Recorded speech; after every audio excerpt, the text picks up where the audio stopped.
right, let's talk sports, fans. Thanks for tuning in.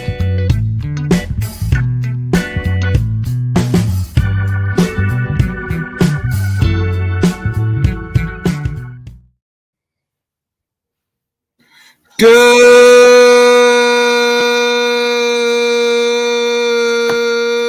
evening, everybody. Welcome to another great Headkicks and Haymakers. I'm your boy Bodkins, of course. With me is always my brother from another weather, Wit. The time is here. It is UFC 300 week. That's right. This Saturday night, UFC 300 takes place. I mean, it is the card we have been talking about for all year and then some. What's up, brother? Super Wednesday, special teams, special plays, all that good stuff. All right, so I'm out of my mind because it's finally here, bro. First of all, you'd hit the nail on the head. I think we've been talking about who's going to be on this card since January or December, and finally the weekend is upon us. I'm so excited. I can't wait to talk about this great card, period. Whole card, bottom card, top card, middle card, slated. We get it. Yeah, Whit, before we jump into it, what fight are you looking at that just intrigues you the most? It's really one of the cards, kind of semi early. With one of my favorite fighters, we've talked about him on numerous occasions, and I'm looking definitely at the Bobby Green Jim Miller. Everybody knows my man Jim Miller is not one to play with, but everybody also knows Bobby Green got taken out last time he was in the ring, and we kind of, me and you had the conversation. We think he was blinded by the Arman Sarukian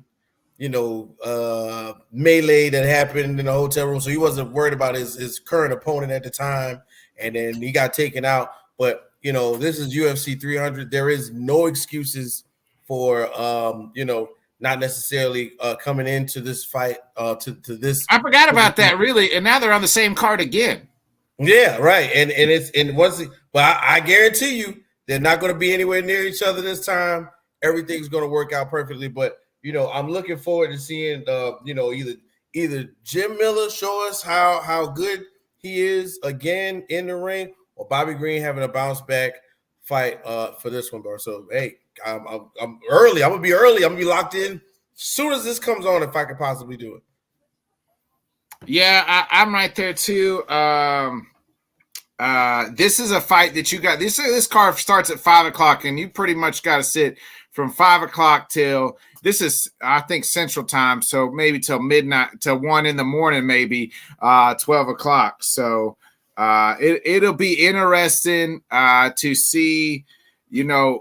This whole card is stacked from all 13. I think there's 13 fights on this card. Let me look here. Let me count here. 1, 2, 3, 4, 5, 6, 7, 8, 9, 10, 11, 12. Yeah, 13 fights, and they're all bangers, Whit.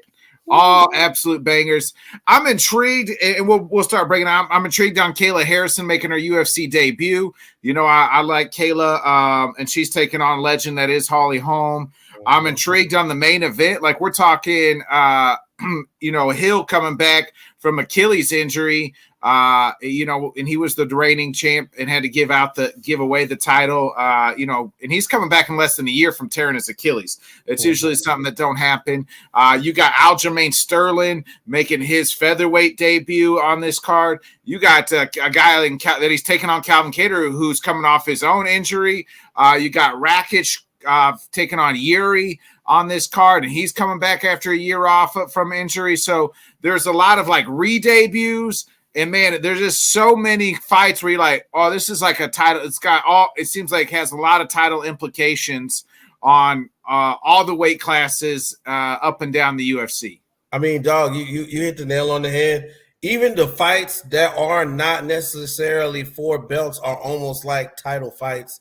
If one that comes to mind immediately is definitely Gaethje and my guy Max Bless Holloway. It's for the BMF title belt. BMF stands for baddest Motherfucker. Yeah, right, exactly. But does that mean that somewhere in there's a number 1 or number 2 spot in the works for either Max or Justin after this match, depending on who wins? That's one of the things that's going on. One of the biggest storylines is that, Gaethje could be going for the title instead of having this fight. Holloway could be going for a title fight or number 1 contention spot, if not for this fight. And this could totally knock out either one of them from doing that later on in the year. One of the things I thought was really cool, and everybody knows me, Max Holloway, I think is like one of the dopest interviews that you can get. Max Holloway said, man, yo, just like I'm a gladiator, bro. Like, I don't care necessarily about that. And he pretty much personifies what you want as an MMA fighter. Like, he's, even though, yes, he would like to have a title shot, he would like to reach, being a champion once again, or being considered for a champion again. He wants the best fight right now, and that's him and Gaethje this Saturday. So I'm definitely keeping my eyes on that. Plus, the legend of Bo Nickel continues as we put him in the ring with Cody Brundage. I think that's another one too. We got to keep our eye on, bro. Yeah. I mean, there's really not a bad fight on this card, and I mean, you can say like, well, Bo Nickel, Cody Brundage might be like the most like lopsided as far as odds, but it's Bo Nickel. We still want to see him progress, and then why not? Put him on the main card. So people are mad that he's on the main card, and I make the references. I'm glad he's on the main card, so the fight gets over quicker. We can get on to the next fight, and I can get my ass to bed, and I'm not staying up till 1-2 in the morning trying to watch all these fights. Listen, bro, I got it all planned out in my mind. I'm taking the kids on Saturday. They're going to have a great time. It's my birthday, so when we get home, Dad is alone. You understand me? I'm eating chicken wings. I'm cooking some steak on the grill or something, maybe. Feeding everybody, and y'all can go ahead and dissipate. This Nintendo Switch is for everybody. You know what I'm saying? But I'm definitely, excited about this one. Especially, look, man. And my partner, of course, we're going to discuss it. This is the first fight. Cody No Love. I mean, opening a fight, a pay-per-view card of this magnitude, you got a guy who at one time almost proved he was the baddest man in the division, has fallen and former risen. bantamweight champion, yeah. Former bantamweight champion, has fallen, has risen, has one of the most replayable fight moments almost in the UFC history, in my opinion, with the, everybody saw Cody with the quick break and the dodging. But it like you said, top to bottom, I think there's 16 either previous champs or current champs on this card, and I really am excited to see it, man. We've been waiting all year for this, and now it's finally here. Yeah, we have been waiting for it, and to be fair, there's some people that didn't like this card, but to be fair, there's 1, 2, let's see, 3. I'm trying to count how 4, 5. You counting how many people used to be champ? 7, 8, 10, 9, 10, 11 champs or former champs on this card. Like this card is stacked. Just stacked. I mean, almost every fight has a former champ. Well, there's 13 fights, and almost every one of them's got a former champ on this card. I mean, we'll go ahead. Let's jump right into it with the first. You mentioned it. Your guy, Cody No Love Garbrandt, and Davidson Figueiredo. So you got a former bantamweight champion taking on the former flyweight champion, and David Figueiredo in his second fight as bantamweight. He's ranked number 6. Remember, he beat Rob Font first time out. Davidson Figueiredo 22-3. He is the favorite here at -310, taking on Cody Garbrandt, who is 14-5. Who you like in this one? Man, this is definitely one that's going to pull at the heartstrings for me, because of course, when you look at records wise and what's been done recently, Davidson Figueiredo has been putting on a show. He's been in some wars and he's come out on top. He's also taken some tough losses to really, really, really good competition. So can I pull myself away from Cody Garbrandt showing me that he's definitely of the tops in the division. That was at one point in time one of the scariest ones to be in. I don't know, bro. I really feel like right now, look at the odds. We talking what? Davidson Figueroa. And yeah, okay. So in the end, we want to call Cody the dog on this one. Yeah, he is. He's at plus 250. He's the dog. Is this crazy? Is it crazy to say that this might be my dog on the card? I don't know. I might have. There's so many good ones. I might have more than one dog on this card. To be honest with you, you're already saying Cody. You're picking Cody, and Cody's your dog on the card. I might have more than one on this one, bro. But I want to see. Like my heart is telling me I want to see him do good. My heart is, but my brain is saying Davidson Figueroa is just a little bit too dangerous for Which one are you picking with? You picking with your heart or you picking with your head? All right, it's the first one. So I can pick with my heart on the first one. I'm picking with my brain towards the end of the night. So we're going Cody on this one. I'm going to lock that in. You know what I'm saying? Everybody in the comment section, don't lie about that time Cody No Love hit the robot in the ring. You saw it. Hey, I want that. What's your windows made of? I see where you're going with this one. What's your windows? Is Jaws made of glass too? Is that what you said? What's your window made of?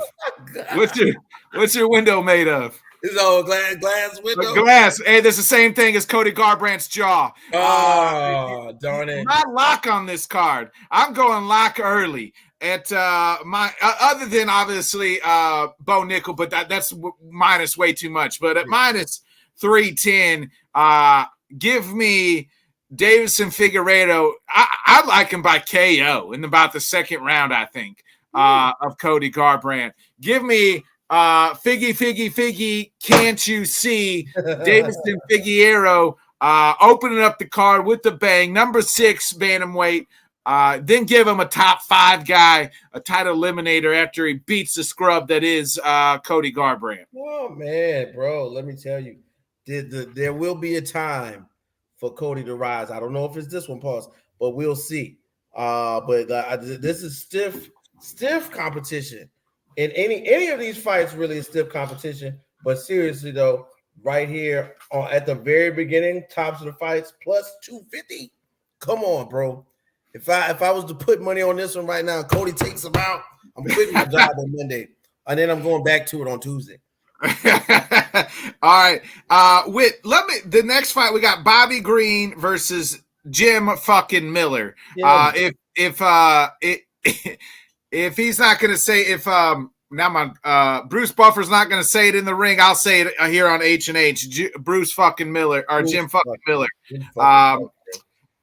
Between these two guys, I calculated it up. They have this will be their 151 total fights between the two of them. We're talking about two veterans who have seen it all, done it all in this sport, other than win a title. But they've been there, they've done that, and we're getting two legends. Bobby Green, who's ranked number 14 in the lightweight division, taking on Jim fucking Miller, who's trying to get old man Jim Miller trying to get back in the rankings. The only guy who's fought now at UFC 100, 200, and now 300.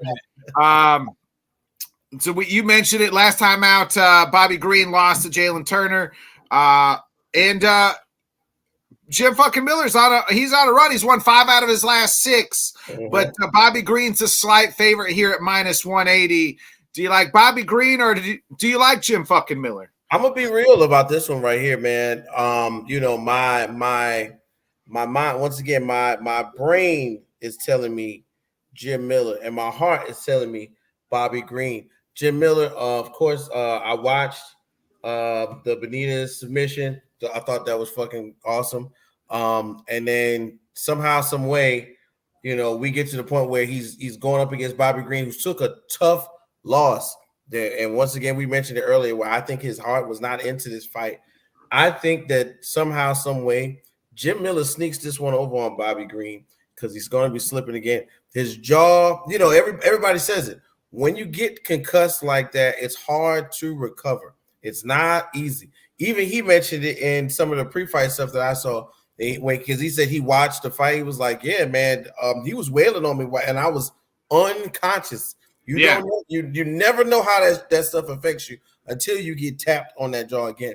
And Jim Miller, swings wide, ducks low, and is definitely someone to get you in the grapple and get you on the ground, and you have to tussle and get it, which is not necessarily Bobby Green's strong suit. So I'm really going Jim Miller on this one. And even though the card says so, that's another underdog. I told you I might have a lot of dogs on this one, bro. You know, I've gone back and forth in this fight, but you're right. The last time we saw Bobby Green, his head was getting pummeled in the ground.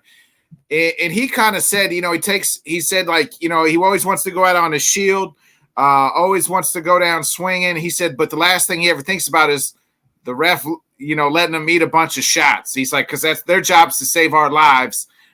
He's like, and I didn't take into account a ref, you know, making me eat a couple extra ones the last time out. Three or 4 good shots. 5, 6, 7. I'm with you, man. I think I'm going to go. He's a dog in life, and he's a dog on the card. Give me Uncle Jim Miller as my dog on the card, baby. That's right. Jim fucking Miller is my dog on the card. I'm right there with you. We're riding with Jim Miller. I love it, man. Because there might be another dog on this card too that we might have. I think I got one. So you might be right. I think I know where your other dog is, but we'll see. But I somewhat can guarantee that there's a hit on this one with a dog, and I promise you we'll probably pick it. But yeah, let's keep it moving, bro. Yeah, the next one, we got our first ladies fight of the night. There's only 3 lady fights, and this is the first one. Of course, you can't have a stacked card with ladies without Jessica Andrade, right? The number 4 strawweight champion. She has lost 2 out of her last 3, and she's taken on Mariana Rodriguez, who's also lost 2 out of her last 3. Andrade is the favorite here at minus 135. She's 25-12. Rodriguez is the dog at plus 114, and she's 17-3. With we're looking at Marina Rodriguez 17-3. Definitely she's only won her last fight, like you said, 2 out of the last 3. This is one of those where almost anything goes with this one, but you got to remember Jessica Andrade is a dog, okay? And not the dog on the card. I mean a dog in the ring. In the fight game. She's done it all. Period. Like whenever you think of, you know, tough women in the division, you definitely got to bring her name up. Now, Marina Rodriguez, I mean, look, I'm not saying that you're not really good, but 25-12 speaks volumes compared to her record with these knockouts as well. So I'm going with the proven fighter on this one. Definitely rocking with Jessica Andrade. And hey, Marina Rodriguez, this could be your time to shine. I mean, the eyes will be on you at UFC 300, but I'm gonna go with the proven chosen veteran on this one, Andrade. Yeah, I'm right there with you. We're lockstep on this one. Give me Jessica Andrade at minus 135. I think she gets it done. I think she could finish Mariana Rodriguez. So give me Andrade here. We got man, I'm excited for this fight. I mean, just these 4 fights alone. These are the first like early prelims before we even get into the main prelims. Jalen Turner, number 10 lightweight. Jalen Turner taking on my other guy, Rentano Money Mancano, number 13 lightweight. Jalen Turner 14-7. He's the favorite here at minus 238. Mancano at plus 195. Mancano's on a streak here. He's won 4 out of his last 5. His last loss was to RDA. Jalen Turner, last win, we just talked about it, where he beat the mess out of Bobby Green. Your thoughts here on this lightweight fight as 2 guys trying to jockey for position and try to creep up into that top, 10 or Jalen Turner's 10, but top 5 or so. Well, listen, man. What's up, Phil? Once again, the Brazilian fighters are not coming to play in this pay-per-view, okay? Money Marcano, one of the guys I've watched in maybe the last, not against Dober. I didn't see the Drew Dober, but I did see him beat Brandon Rydell. It was a nice submission. This is one of those where styles make fights, and everybody knows Jalen Turner. He's long, he's lanky, he's got that reach. He does that thing where he puts his dude, hand 6'4", Whit. He's my height, and he gets down to 155. I still can't believe it somehow. I don't know how he does, but he does that thing where he puts his hand in your face and sneaks that left right into your eye. I really feel like somehow, some way, if Moicano gets this to the ground, it becomes his fight. But Jalen Turner right now is on a bit of a roll, man. I don't know. I may have to go with the tall man on this one, Jalen Turner, the American. But I'm telling you, this is one of those ones where if Jalen Turner is caught slipping, because his wrestling is good. He does have good wrestling. But that Brazilian jiu-jitsu comes out at night, brother. And let me tell you, it's not good to get that arm around that neck.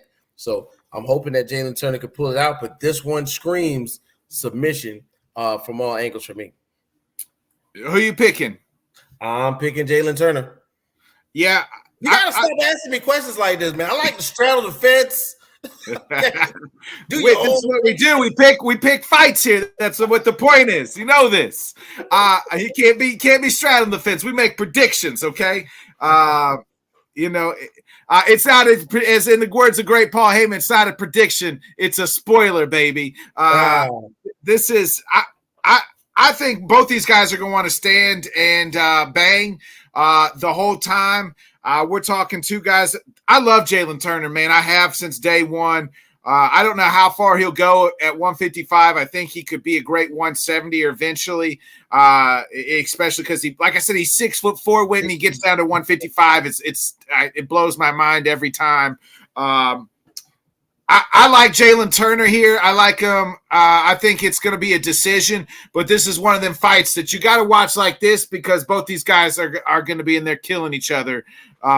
Literally, give me Jalen Turner by decision. I think it goes all 3 rounds, and I think it's going to be – this could be fight of the night type material. I mean, if it was any other night other than, a fight that has Justin Gaethje and Max Holloway on it, this might be fight of the night. But – I mean, we'll get into the Gaethje stuff later. Thanks a lot, Ben. We appreciate it. You guys check out Death, Taxes, and Sports with my guy, Ben.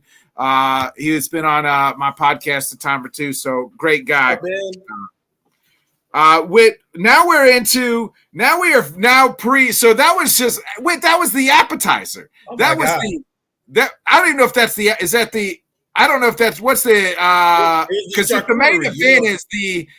main event is the main course, right? What is the pre appetizer? Is that like the pre drinks, like the pregame? Is that the pregame drinks? When you go to like a fancy restaurant and they bring you that charcuterie board, you got like cheese. So that was like the charcuterie board. Is that what we're? Yeah, we got a little bit of celery. We got some broccoli, some meat and cheese, or maybe like dinner rolls. Right? They roll out the rolls, and you're getting stuffed at the rolls. Hey, I'm about to say, don't trip now. Some places I eat the shit out them rolls. Okay. Amen to that. That's what I'm saying. You think like you're full, but then you're like, all right, now we're gonna give you an appetizer, and that's the prelims. So now that was just the early prelims, and shit, that's been better than the last 5 fight nights we've had to sit through. Oh my God. That's the last 10 apexes. Jesus Christ. Let's get into it. We got Sadiq Youssef in a featherweight fight, number 13, Sadiq Youssef.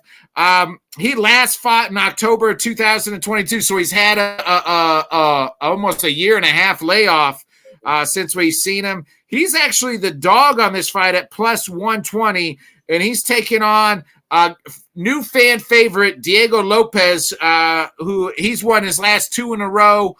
He's minus 142. Diego Lopez's record's 23-6. Sadiq is 13-3. What's your thoughts and who you like, Whit? This is another one where I swear somewhere in like Brazil, like let's watch how Anderson Silva's in the crowd at this one. All the Brazilians are coming for this UFC 300. It used to be UFC 300, 200, and 100 were full of Brazilian fighters who put on a show. And now we got another one up and comer in Diego Lopez. He does that thing where it's like he swishes his hair to the right and he looks real like boyish, but he's a man when he gets into the ring. As you said, he's got that emo style. I'm waiting for him to break out into like My Chemical Romance. When I was a young boy, my father. Yeah, he's definitely got that charm, but you don't know. Hot Topic, he's gonna sell you some, band T-shirts and emo right. He's got a couple wristbands and bracelets on and stuff. But in the ring, he is pretty dangerous. I did watch that fight against Sabatini. Basically, he put Sabatini in a blender and took it all the way to the end of the first round and pretty much took him out. It was almost as if Sabatini was just completely outclassed in that one. I see Diego Lopez taking this one. Sorry, Sadiq Youssef. I know I've done my research. I know he's actually a really good fighter, but that really long layoff is one of the worst things for fighters to go through. And then you come to the bright lights of UFC 300. I think the pressure might get to him, but Diego Lopez steps up and represents Brazil in another stunning outshowing of what he can do in this match. Yeah, I'm right there with you. I love this Diego Lopez. He brings all his fights are exciting. I'm right there with you. I think he gets into the rankings, and then we're going to see what he's really made of. The long layoff for Sadiq, and he's not the only one on this card that's had a layoff. Had a long layoff. So we get it. I'm right there with you. Give me Diego Lopez on this one. We get into the bantamweight fight. Women's bantamweight. It's number 5, Holly Holm, the former bantamweight champion, as we know. We'll give Holly her flowers, even though Ronda refuses to. But here on H&H, we will give the legendary Holly. I had a Holm. headache. My mouth guard didn't have the back in it. I stubbed my toe. My husband I fell down the steps 8 weeks before that. I mean, it's my head going into the car before I got out. I didn't wear my lucky underwear. Right. I didn't have all my favorite nail polish. I was dang, Rhonda, please, we love you, but Jesus. We'll give our kudos. We'll give our flowers to Holly Holm, though. She's 15-6. She is it's been a while since we've seen Miss Holly Holm too. She's 3-3, and she's taking on Kayla Harrison, making her UFC debut. Kayla is 16-1. With not only is she making her UFC debut, this woman has never even cut down to bantamweight. And I don't know if you've seen the photos, but she looks cut up, and she's fought at 145, even at 155 and 145, and now here she is trying to make it to 135 for the first time in her professional career. I do think she'll make the weight. I just worry about how much it's going to plead out of her. But man, does she look like she looks real muscular. Ooh, the comments of Witt and Nick Botkins are not sexist as we talk about these two women. But let me tell you Bobby G? Let me tell you this, bro. Let me tell you this. First of all, Holly Holmes, legendary. Period. Let's put that out there. Hall of Fame boxer before she ever even got into the UFC. Right. So legendary. Now we get Kayla Harrison. I want to say two-time judo gold medal winner. Two-time judo gold medalist, whooping up on everybody in the PFL before she came to the UFC, and it's her debut. I think that this is one of those put the brakes on before you think you're too good. They tried to do a similar thing 2 pay-per-views ago with my guy Michael Venom Page, and now they're going to throw Kayla that was Harrison. Last pay-per-view. That was in Miami. Yeah, last pay-per-view. Yep. But now they're going to do the similar thing with Kayla Harrison on 300. I'm going to see if the lights are bright or not bright enough for Kayla Harrison in this case. I honestly want to put my money on Holly Holmes. This is nothing new to her. She ain't new to this. She's true to this. And she is going to want to set an example by saying, hey, look, I run this. I kick Ronda Rousey. And once again, as I make comments, please do not think that this is sexist. But I saw Holly Holmes' thigh muscle. It's about the size of my chest in width. And I was like, God dang, that's how she knocked out Ronda Rousey. I'm looking for one of those head kicks. Shout out to Headkicks and Haymakers. I'm looking for one of those head kicks to land on Kayla Harrison. And I'm not saying that Kayla Harrison is not going to do good in this fight, but I'm thinking somewhere the moxie, the skill set, the preparedness of Holly Holmes shows up in this one. And Kayla Harrison, unless she gets a hand on Holly, I think that this one goes straight to Holly Holmes on this one. Holly Holmes, a huge dog, plus 325. I know this. I told you there was going to be a couple dogs on this one, but I think Holly Holmes does what would be considered the impossible. Kayla Harrison is going to, and this is not to jump in crazy. Holly Holmes, 42 years old, by the way, just to throw that out there as well. Holly Holmes is older, wiser, more skilled, but Kayla Harrison is a weight bully in this division. She's going to balloon up on that water, and it's going to be uncommon for her to be moving like that. But for Holly Holmes, this is normal. I think that's going to play into the fight, and Holly Holmes may just figure out a way to catch her off guard and beep, land one of them dangerous head kicks, man. Nah, you don't think so? I love Kayla Harrison, man. I think this is her time.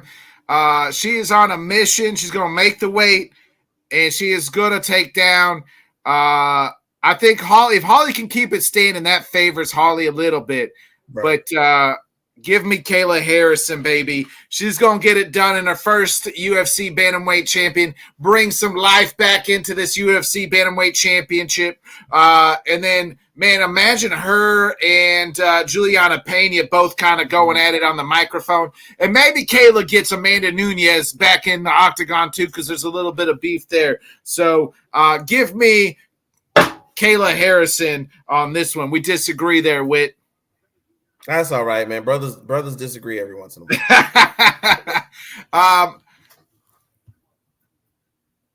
Naylor's go. Wait, Rob here's Naylor's game is over 4-1 dub. All right. Thanks, Rob. We get into the featherweight. Former Calvin Kattar after a year after tearing his ACL. Calvin Kattar is back, number 8 ranked featherweight. The last time we saw him was October 22. He's the dog on the card at plus 136, and he's taken on none other than the former bantamweight champion making his featherweight debut, Aljo, the Funk Master Sterling. Sterling's the favorite here, making his featherweight debut at minus 160 to 23-4. Aljo makes his long-awaited featherweight debut. Obviously, the last time we saw him was last October when he got slept by Sean O'Malley. Man, this is one of those ones, man. Because first of all, let's keep it real. Before Calvin Kattar got hurt, he was a scary character. But somehow, some way, he got slept by Josh Emmett. And then, of course, he lost to my guy Allen. Like, I'm thinking, and once again, I'm putting my heart on my sleeve with this one. Unfortunately, Calvin Kattar is not who I'm thinking with my brain. My brain is telling me Aljo needed to be in this division in the first place. He was already, doing tremendous weight cuts. But, in my mind, this is where he naturally will succeed. The Funk Master will work his way into where you can't out wrestle him. You can't use too much of that technique that you would have used 2 years ago to fool him. I'm really thinking if you mess around and you stand up with him, Aljo hits. It hits pretty hard. So I think this one goes to Aljo in a new division, and he lays the smackdown, bro, and tells everybody, look out. Straight up. Yeah, one thing we know is Calvin Kattar loves to stand up, and I think Aljo, while stand up he can do stand up, wrestling is his game. We know that he'll wear you out. He'll wear you like you got to wear him like a backpack. Just ask Peter Yan. Aljo is a great wrestler, and I think it favors Aljo in this fight. Calvin Kattar's coming back after a long layoff, especially after injury. I'd like to see Aljo get there. You give him then maybe one more, and then maybe he's probably got a chance for the featherweight title. does Aljamain Sterling if he wins one, or maybe they just say, hey, he got Calvin Kattar, and maybe they want to do him and Ilya Tapora next at featherweight. The featherweight, and we'll get more into that because it'll depend on Max Holloway, Volkanovski. That featherweight division's getting better and better. And if Aljo comes in and he beats Calvin Kattar on Saturday night, we'll have a new contender there in the featherweight division, and he'll name to be Funkmaster. And that's the route I'm going. I just think that Aljo's just all around better. I like Calvin Kattar. I think he's a tough guy and can fight and box. We've seen him, and he can take punches. Remember him and Max Holloway. You just wanted him to stop because Max was just punching his face off. But give me Aljamain Sterling in this one. Oh, man, I completely agree with you on that one, bro. The main thing that I think about is before we got to the point where Sean O'Malley was actually touching Aljo, you got to remember, dog, like he beat some of the best. I'm talking about Cejudo, Dillashaw, Jan 2 times. Like he wasn't beats Corey Sandhagen. Sandhagen. Like he's not a loser by trade. You know what I'm saying? He just lost. He got tapped on the jaw one time. He's going up in the division, and this is just my opinion. He's going up in a division where the wrestling, which is his strength, is not everybody else's strength. No, it's really nobody. Those top guys, you look, Max is a boxer. I mean, Volk is all around just great MMA, but Ilya, I mean, he's not a great, we haven't really had to see a whole lot of ground game from him. Josh Emmett, same thing. Yair Rodriguez likes to stand and bang. You know what I mean? Like all those guys Ortega is kind of all around. All around. Yeah. Just like you say, if it really boils down to it, like, just like anybody else, man, if you get in danger, you're going to revert to what you know best.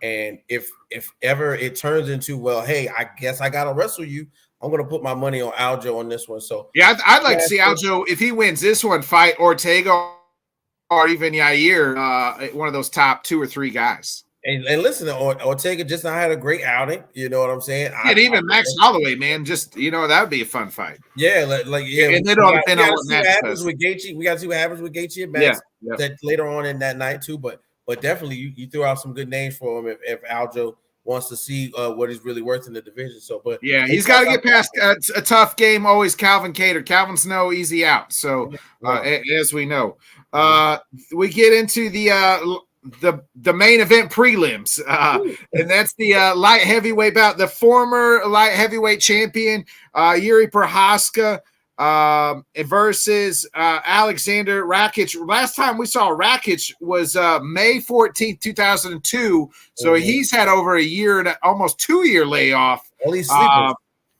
due to injury. Yuri is obviously coming off the loss to Alex Pereira back in November. He had been out a year, but this is his second fight now coming back from injury. 29-4 is Yuri. Rakic is 14-3. Let me find I didn't write down the odds for this one. It's like 100 and 120, and Yuri's the under, isn't it? Oh, no, I'm not even. Yuri is plus 100. Yeah. Minus. And so Rakic, surprisingly, is the favorite here at minus 120. Man, listen. This is one of those. This. Okay, we talked about it. We said charcuterie board. Now, if you're with a bunch of friends and you got like the thing with everything on it, you got like chicken fingers, chicken wings, but you're ready to dip your fingers in ranch now. This is putting my chicken fingers in ranch because I'm almost really hungry. This is the fight that will satisfy me for like another 20 minutes while we're waiting on the main course. First of all, Yuri Prochazka, ex-champ, goes out there, puts his heart on the line every fight. I can't complain about Yuri Prochazka at all in this case. But then we look at the competition, and this is literally somebody almost his equal had he had competition or had he been fighting and not been out for 2 years almost? Almost 2 years now. Yeah. Rakic has won 5 in a row. Yeah, Rakic won 5 in a row. Before it was, he had this crazy layoff. So it got hurt in the Jan Blachowicz fight. Right. And this is one of those where I'm like, the in the middle, you know what I'm saying? You the magnet, you turn it and it's the opposite. This is one of those right here. I really gotta go with and it's crazy that he's the under on this one, bro. I'm gonna go with Yuri though. I think that ring rust is real.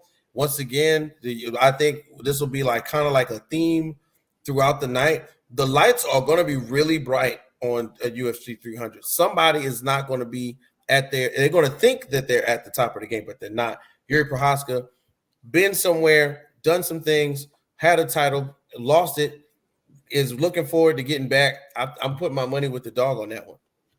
Yeah, I'm right there with you. I said I probably had another dog on this card. I went with Jim Miller, and my other dog on this card at plus 100 is none other than the former light heavyweight champion of the world, Yuri Prochazka, takes it home for us on the prelims. Give me Yuri Prochazka.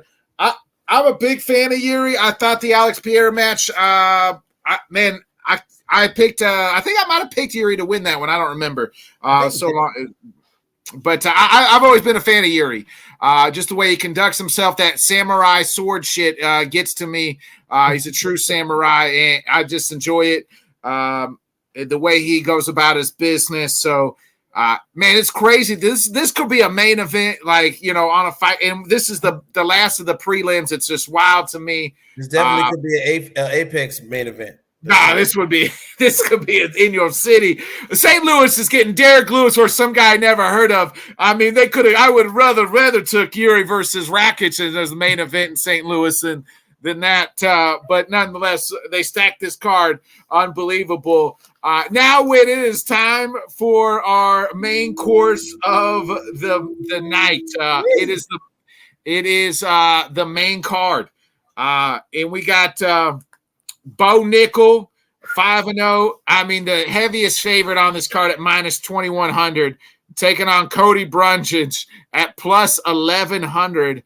Cody Brundage. We got to talk about this for real long. We got to talk about this. I think we're in agreement. We both like Bo Nickel. I think Bo Nickel's the future champ. I mean, I would, if fighters were stock bonds, I'd buy all as much stock in Bo Nickel as I could.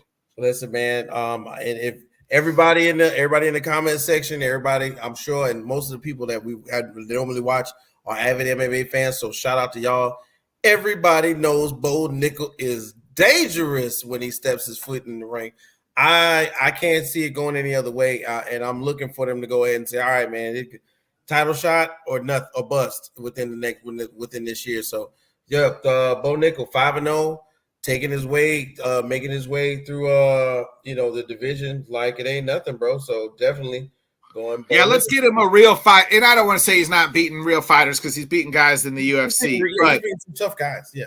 Yeah, but I mean, let's get him somebody after this. Somebody that's ranked. That's what I want. Deep water, Let's get him a 5-rounder. Let's get him in a co-main. Maybe a co-main UFC fight night or something. I know they wouldn't say, throw him at a co-main on a pay-per-view card, but definitely a co-main. Give him somebody that's 13 or 15. That's what I'm saying in the middleweight division. Yeah, I mean, look, Woodburn, Pickett, Beard, Borrego, Nolan, everybody's gone.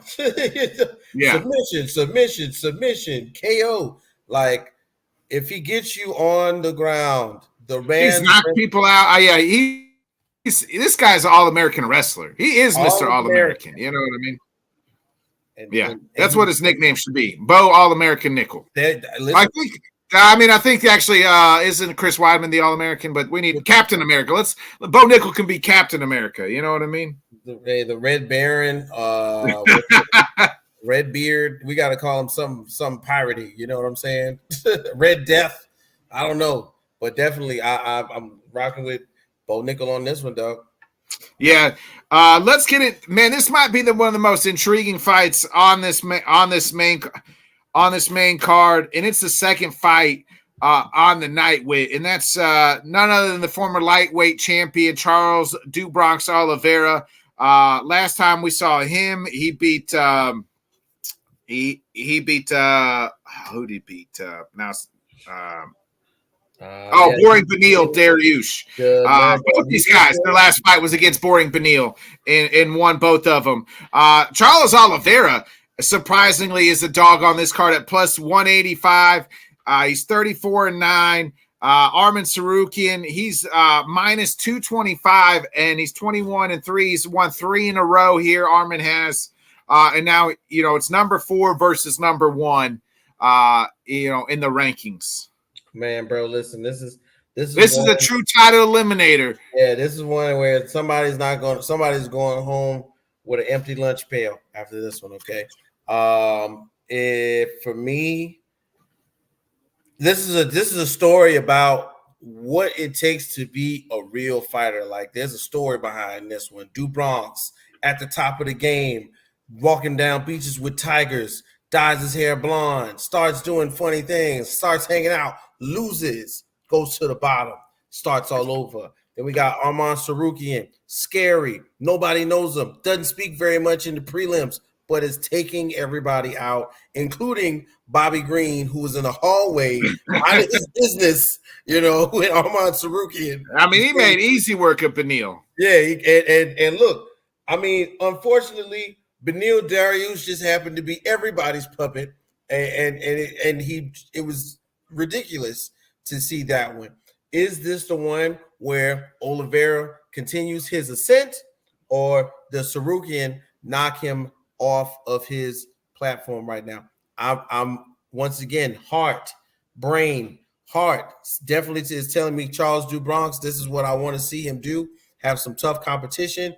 Get on the ground, show us that jiu-jitsu that made him famous, that really most submissions in the UFC. But exactly. I want to see that, though. I want to see that in this one. But Arman Sarukian wrestles like none other in the division.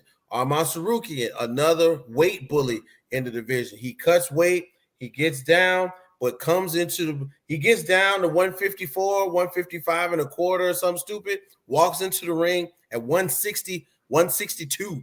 I've seen it, and it's a difference. I want to go with my heart on this one with Charles Du Bronx, but Arman Sarukian may have the cure for the Du Bronx flu, if you will. Yeah, I mean, Charles has really beat the who's who in this division. I mean, remember that run? He went from Tony Ferguson, then he went Michael Chandler, then he beat Dustin Poirier, and then he beat Justin Gaethje, and then he did lose to Islam. I mean, and then he backed it up and beat Beneil. Like, has beat everybody there is in this division other than the newcomers and Islam. Yeah, and Islam. If your name is Islam, you get a pass. That's how it goes. I'm really torn on this fight, Whit. I'm not gonna lie to you. I think this is gonna be a close fight, but I'm probably picking with my heart here a little. I'm gonna go doggy.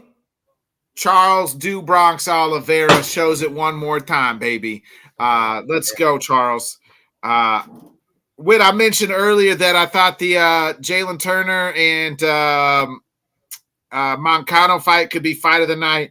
I mean, we might as well just go ahead and give both these guys the pre-fight bonus, and that's the BMF title for the lightweight. You have Justin Gaethje, number 2 lightweight title, taking on Max Holloway, who's moving up to fight just for this fight alone. And you mentioned it, Whit. I mean, Max on his I sent you to the clip. Max on his YouTube said, everybody's saying I'm crazy for taking this fight. He's like, if you on that pound for pound list, it don't matter who you are. I want to fight you. This is what, I'm a gladiator. I want to fight everybody. I want to beat everybody.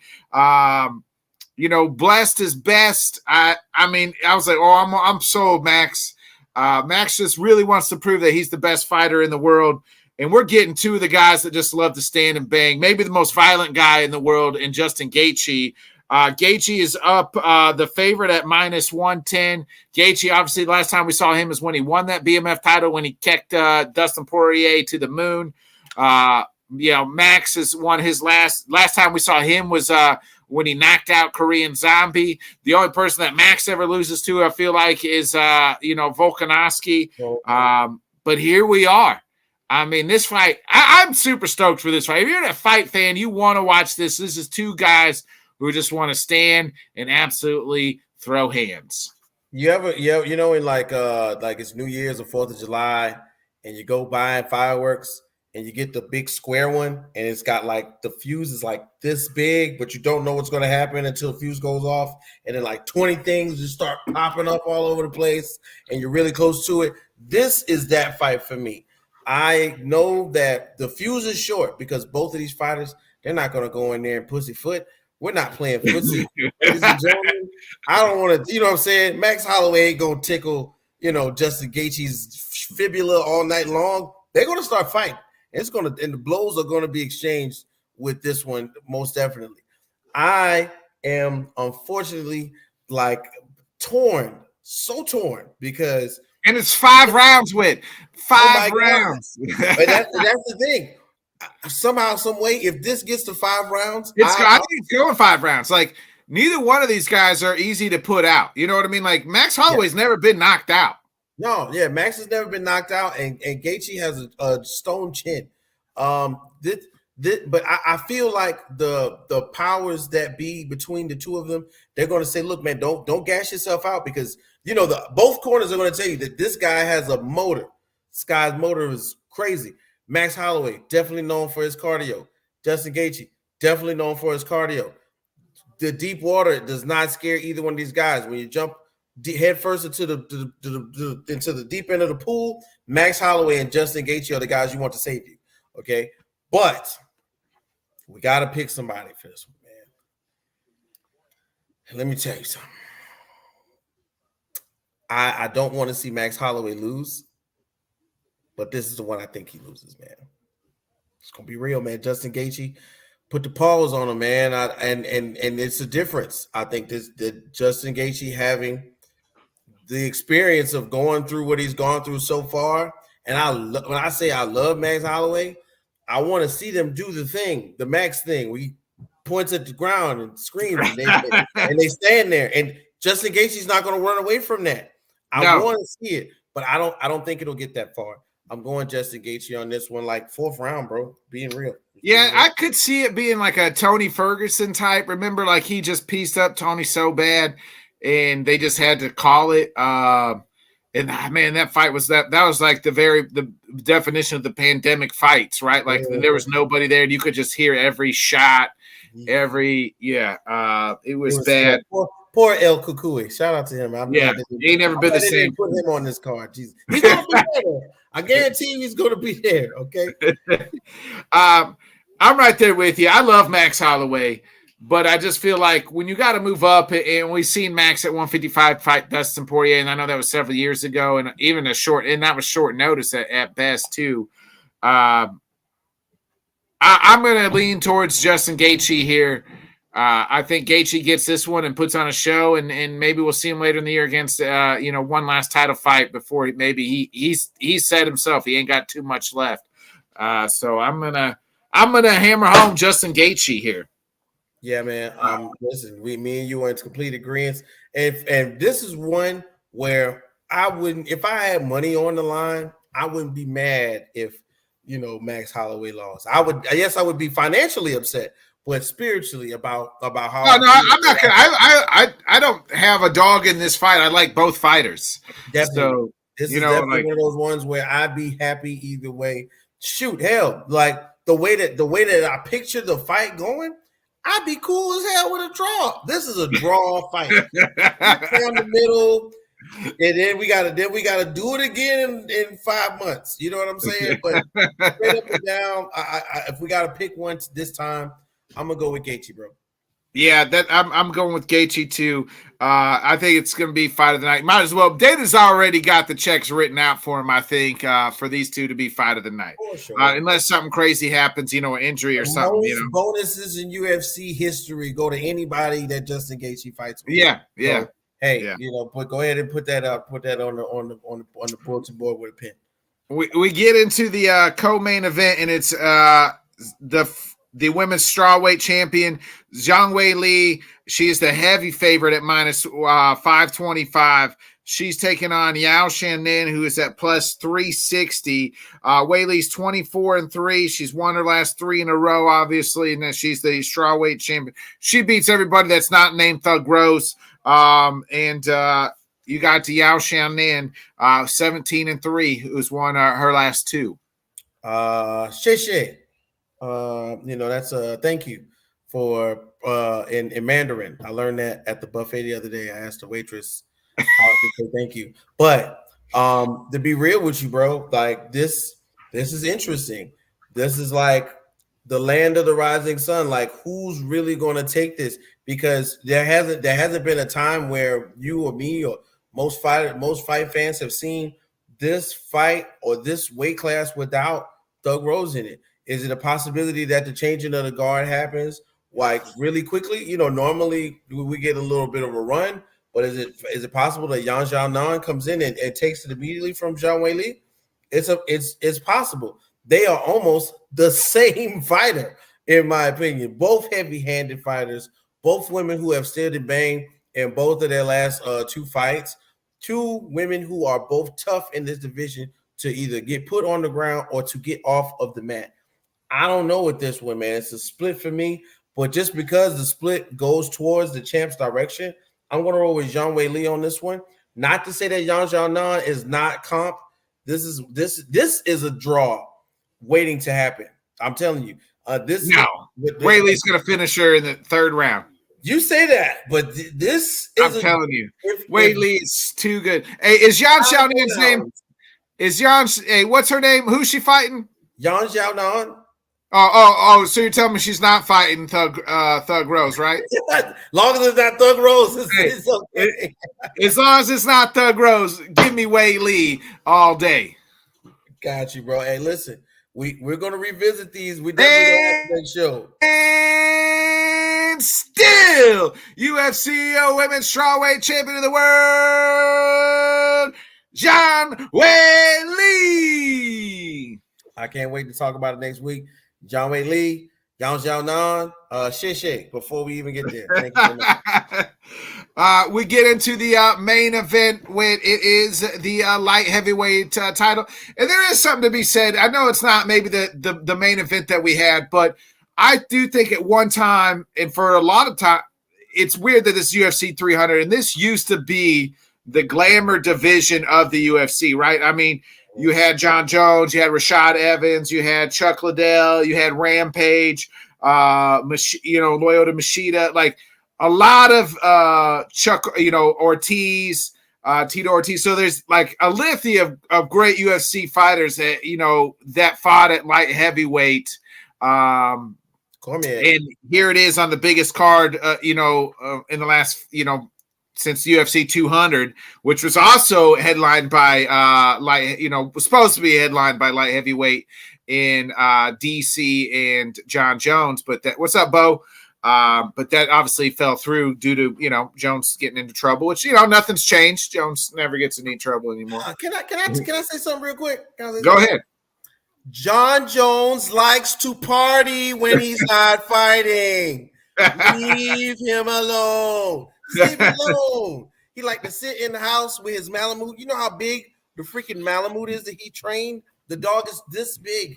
Swear to God. If you look up one of those German Malamutes, they use those things to hunt bears. This is a man that trains with a dog that hunts bears. He drinks beer and other substances, maybe. Stop messing with him. This kid, I don't gotta fight. Why are you coming to my house? Why? He's supposed to do a drug test. He's supposed to do a drug test. He's supposed to, but I swear it's like I can only imagine him like going. So you just want me to whip it out right here? You just want me to do it right now? I was just in the middle of training or something. Like I feel like he gets agitated. Like, you know what I mean? Like he's one of those guys. I feel like he talks really nice, but he's saying like really mean, angry stuff while he's talking. Yeah. But I can see that. Leave John Jones. Leave John when he ain't fighting. Leave him alone, please. Jesus. We'll get into it though. It is the reigning champion Alex Pereira He is 9-2. Obviously, former middleweight champion, just won the light heavyweight champion back in November when he beat the aforementioned Yuri Prochazka. And now he's taking on the guy who he's doing like a whole revenge tour of all the guys that Glover lost to. Beat Yuri, who Glover lost to Yuri, and now he's taking on Jamal Hill, who beat Glover to win the title as well. So your thoughts here? Alex Pereira 9-2 and is the favorite at -135, taking on Jamal Hill, who we haven't seen in over a year due to the Achilles tear, and is coming back less than a year really from that injury. Hill is 12-1, and he's plus 114 on the card. All right, bro. This is it right here. It's the moment we've been waiting for. You put it out there. We were expecting, we were expecting the big bang, maybe, the final, 2-3 multi-layer explosion when you go see fireworks show. But we're kind of getting sparklers, not boring sparklers, different multicolored sparklers, and that's cool. But somehow, some way, man, this is one of those ones where, just like you said, he's going back for Glover Teixeira. These Brazilians don't forget nothing. As many Brazilians as on this card, this is the one that you have to fear the most. The boogeyman. The boogeyman himself, death whistles and all, I'm sure, at the weigh-ins tomorrow, Friday, right? Yeah. Listen, bro, Jamal Hill, let me tell you something. He is no joke. But unless he's been hanging with Aaron Rodgers the entire time, I don't know if he's prepared to face Alex Pereira. I don't know. I can't call it. To me, if he was healthy, this would be a Jamal Hill matchup. Both like to stand and bang. Both of them This would be a Jamal Hill matchup. But will he possibly get his legs kicked out from under him like everybody else? I don't know.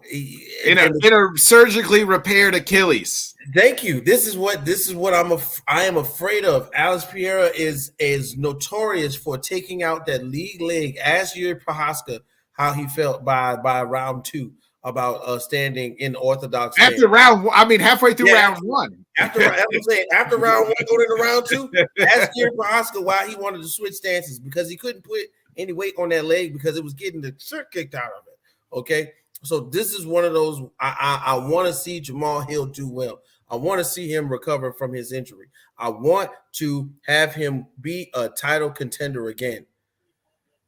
But I don't think he's going to do it on Saturday, bro. I don't think so. I think Alex Pereira, man, the boogeyman, is going to do what he does best. He's going to take you into deep water. He's going to possibly put you on the ground. He's going to pummel you. And it's not fun getting pummeled by that big old Brazilian man, bro. I'll tell you that. So I got to go with my brain on this one. Shouts out to Jamal Hill. It's not like I don't believe in you. I just don't want you to get your ankle kicked, bro. You go kick your ankle. It's going to hurt. It is. You like Poton. I like Poton on this one, bro.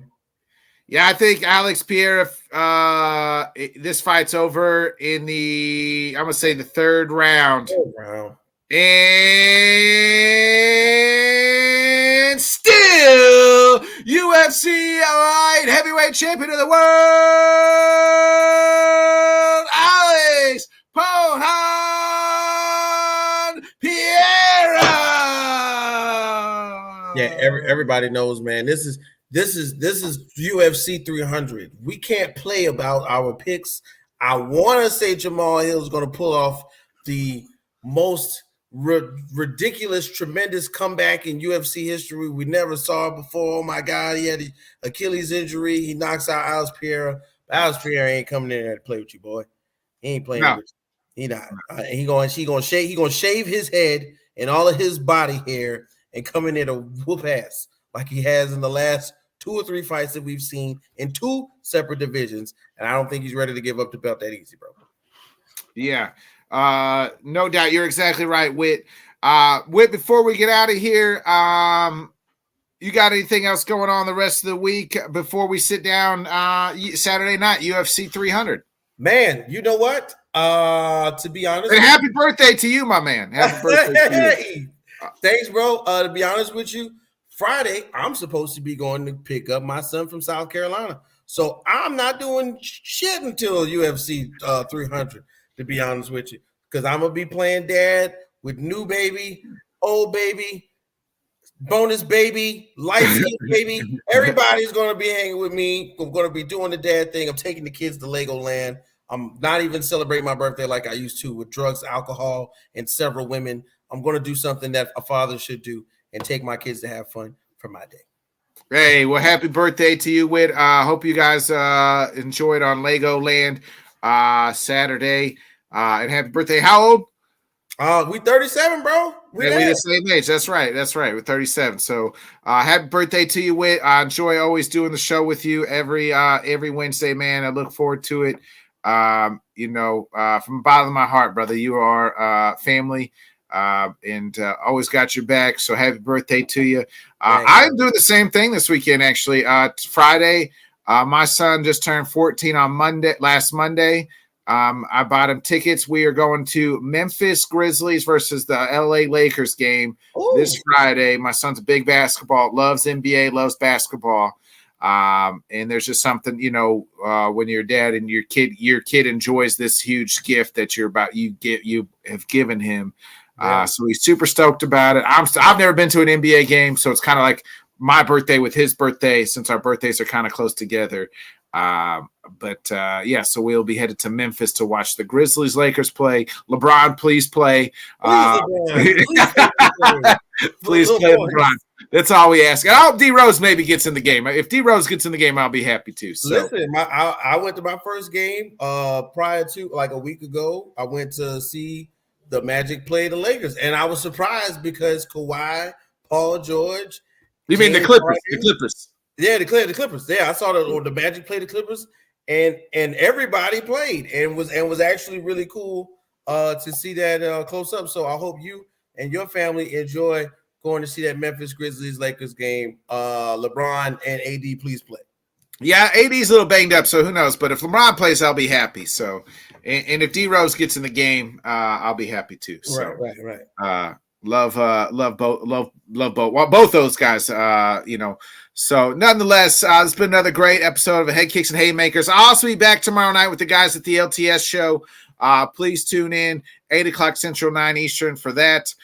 For my guy Whit, I'm Bodkins. This has been another great episode of Headkicks and Haymakers UFC 300 preview. We'll be back next week. We'll talk about all the UFC, all the drama that came out of UFC 300, matching up which fighter should which, giving all our thoughts. I'm super stoked. I think this card will deliver. So many good fights. There'll be fights that we forgot that were good by the time midnight rolls around and the main event ends. That's how it will forget that what happened. The early prelims and those fights were so good. So prelims.